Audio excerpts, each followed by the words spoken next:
Little but mighty!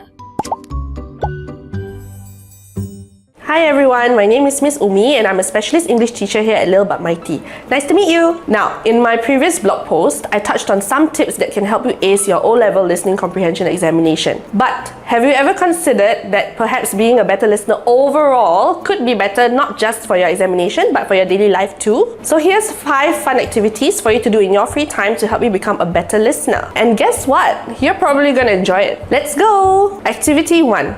Watch more shows. Yup, you heard me right. Now, your listening comprehension paper is actually based on your ability to understand the language through listening. So what better way is there to train your listening skills than by watching shows? When you're watching, you're also listening closely to make sense of whatever you're viewing. It's definitely an efficient and enjoyable way to train yourself to listen better. So one way that this can help is for your pronunciation. Just imagine knowing a word but not knowing how to pronounce it. Through watching shows, you will get exposure to the language and you will be able to learn the correct pronunciations. Shows with native language speakers like the It Crowd from the UK or even Friends from the US are great for this purpose, okay, especially because they speak fast. So, if you can understand the language at that pace, you will have no problem understanding the audio recordings during your exam. For a bit more of a fun challenge, try watching them without subtitles. But remember, don't binge watch them instead of studying. Activity 2.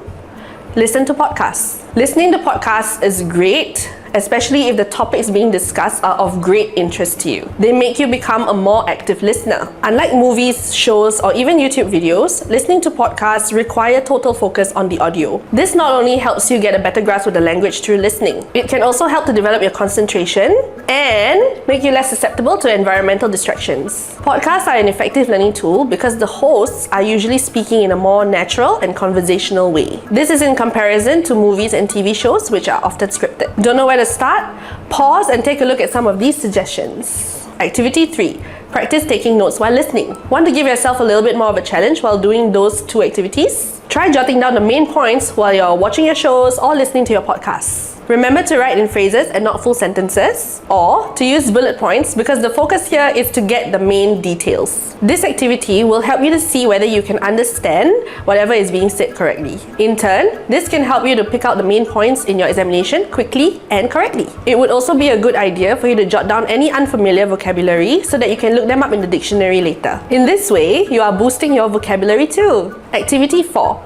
Listen to audiobooks while reading. Often, I notice that my students are not really able to follow the text while the audio is being played. So this is a good way to practice doing exactly that. Reading your book while listening to the audiobook helps you to train your focus on the text and reduce your chances of zoning out. This can also help you match the visual and audio aspects of the words, preventing a scenario where you know what the word means but you don't know how to pronounce it. The intonation of the narrator's voice might lead you to uncover new things you might have overlooked in the physical text. This boosts your overall comprehension of the text. Start with your favorite book or a book on a topic that interests you. The good news is that you often do not need to buy the audio version of the book. You can check if it's available and borrow it on the National Library Board's mobile application. Activity 5. Play listening games. Listening games promote mindful thinking and encourage thoughtful, attentive communication. The listener and the speaker are then connected through both verbal and non-verbal cues. Remember when you were younger and you were playing games such as Simon Says or Broken Telephone? Such games were fun, but they were also imparting important skills. Skills such as listening to instructions and reacting appropriately to input from others. Even if you are older, there are still many games that you can play to help hone your active listening skills. In fact, any game that requires you to interact with others and engage in conversations or discussions does promote active listening. This includes board games like Monopoly, Taboo, and Clue, and card games such as Uno, Saboteur, and Exploding Kittens, where you need to pay attention to the moves and strategies made by the other players. You can also create your own games with your friends and family, but it's also a great way to bond and get to know each other better. So there you have it. That's 5 fun activities to help you become a better listener. I hope this video has been helpful for you. For more English tips, do check out the other videos on our channel. Till my next post, have fun trying out these activities. If you've been enjoying our content, do remember to like and subscribe.